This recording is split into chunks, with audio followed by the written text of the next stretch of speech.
Mela, ano na-feel mo? Sigurado ka na ba? Guys. Binuhusan mo ba ng asin si Adi? Babad siya.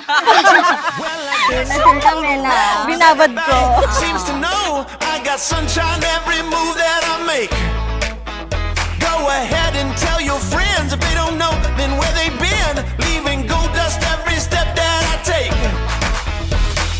Never gonna stop, I take it higher, going to the top, I'm a real high flyer. This will be the day that my dreams are made. Woo-hoo.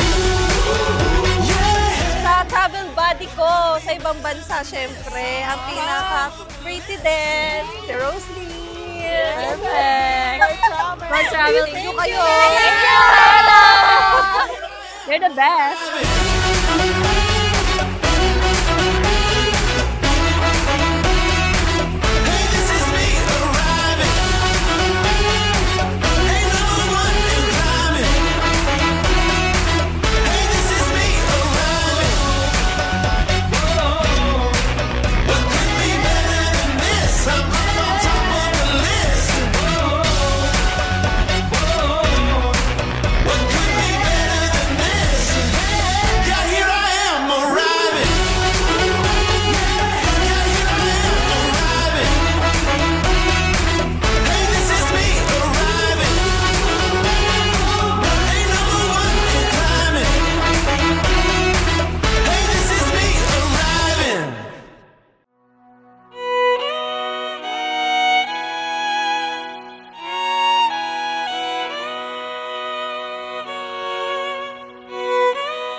Nababalutan ng mga kaisipan upang ang inyong pagsasama ay maging ayon sa kalooban ng Diyos.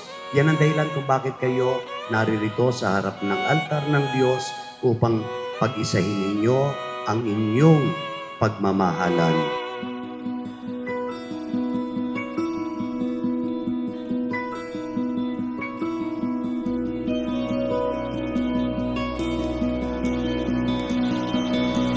First kaming nagkita ni Adi is nung pares kaming employee ng bangko.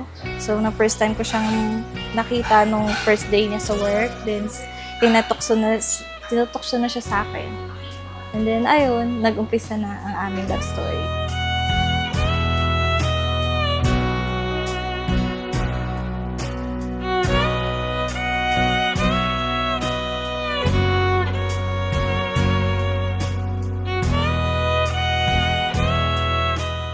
My dearest Adi, to the man who made an effort to pursue me more than 5 years ago, and I still never fail to make an effort every day. Thank you for choosing me. Talagang ikaw ang first and last ko, and I'm glad it's you, because I can't imagine anyone else. Thank you for marrying me today. It has always been my dream to walk down the aisle with you. Pero alam mo, nung dumating ka sa buhay ko, nagpapasalamat ako kasi mas lalo akong na-inspired magtrabaho at sinipagan sa buhay. Mas nagkaroon ako ng magandang direksyon sa buhay pagkasama kita.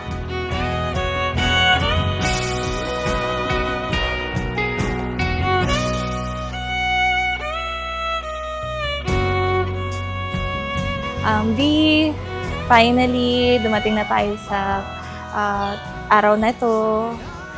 Tandaan mo, mahal na mahal kita.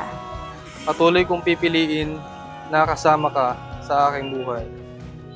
Sasamahan kita sa lahat ng bagay at hindi ako magsasawang makinig sa kwento mo. Ikaw ang pipiliin ko araw-araw. Nabibi.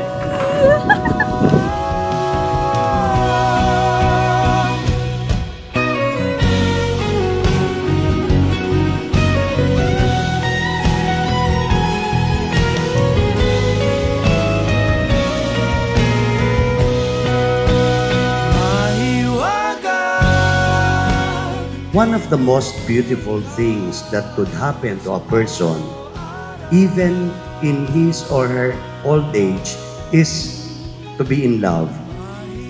Ang sarap pakiramdaman pa rin ng pag-ibig kahit ikaw ay matanda na. Kaya nga, yung pag-ibig na yan, sa puso mo, Vladimir, sa puso mo, Carmela, ay bigay at pakikihati ninyo sa pag-ibig ng Diyos because God is love. I am so incredibly blessed to be your wife, and I am so excited for the life we will build together and love you more than words can express, and I promise to love you for all the days of my life. I love you, B.